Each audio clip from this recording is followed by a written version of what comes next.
Hi, this is Nat Moes. I'm here with Sam Krohlow. We're watching the finals of the Tokyo MTG Vintage Open held July 5th, 2014.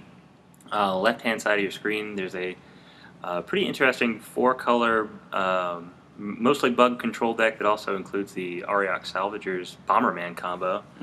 And on the right-hand side is a Show and Oath deck that's going to use Show and Tell and Oath of Druids to try and put Grizzlebrand or Emrakul or maybe Blightsteel Colossus into play. So he's opening the Show and Tell player on the draw has opened with Oath itself. This is interesting because he has 1 mana floating and the bug player has a Daze in hand. Oh yeah, we saw that on the opening hand reveal there. Yep, I believe he has.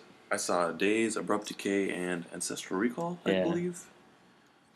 Yeah, so the Oath player I think has 2 Force of Wills. Right. I'm not sure if he has extra blue cards or not though. Yeah, that Soul Ring's pretty interesting because it did allow him to play around that Daze pretty easily, and that's pretty effective. I mean, he was able to open with the land, then Mox, which gets around Daze. Yeah. Mox into Soul Ring, gets around Daze. I wonder if the bug player is going to play Recall here. Well, it looks like no. So Oath is going to resolve.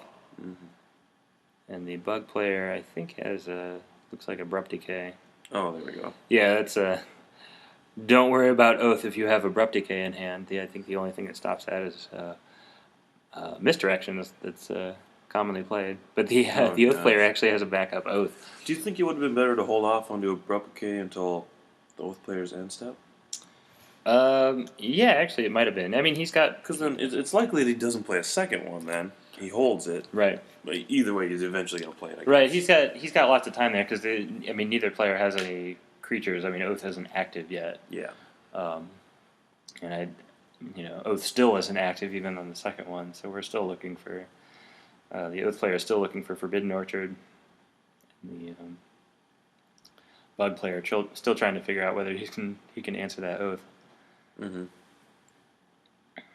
So, looks like an end step Ancestral Recall, which resolves. Drawing 3 cards, I really can't.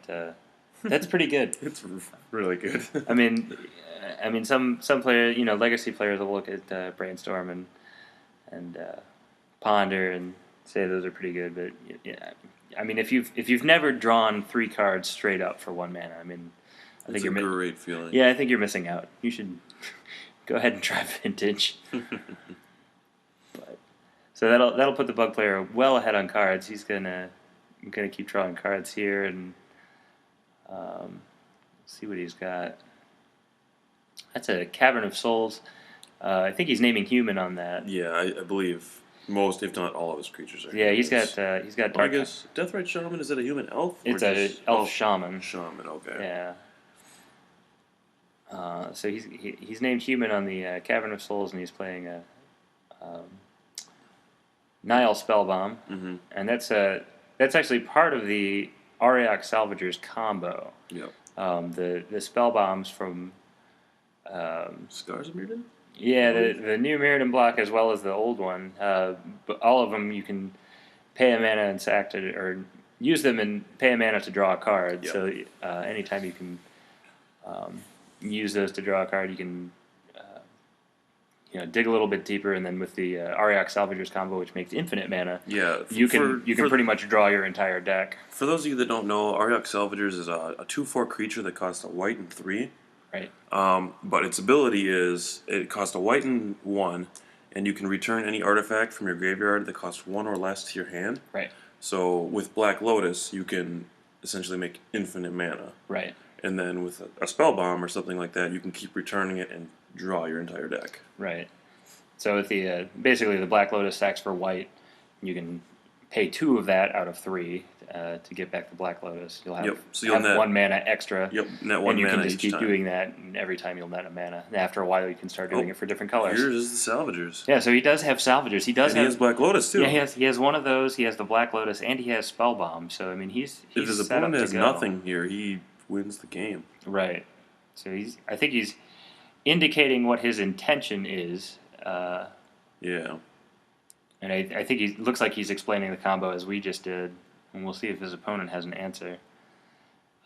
It's sort of tricky to interrupt that combo. I mean, there's not a lot of opportunity to do it effectively. Yeah, you almost have to do it immediately. Yeah, so he's gonna looks like he's gonna Echoing Truth the Salvagers in response to the first activation of Salvagers. So Yep. the player, the Bug player is gonna get the Salvagers back in hand plus the Black Lotus, and right now he would, if that happened right now, he would get the 4 mana from the Salvagers, or he'd be able to play the Black Lotus, replay the Salvagers with his untapped land there, but he's gonna use that to spell snare the Echoing Truth.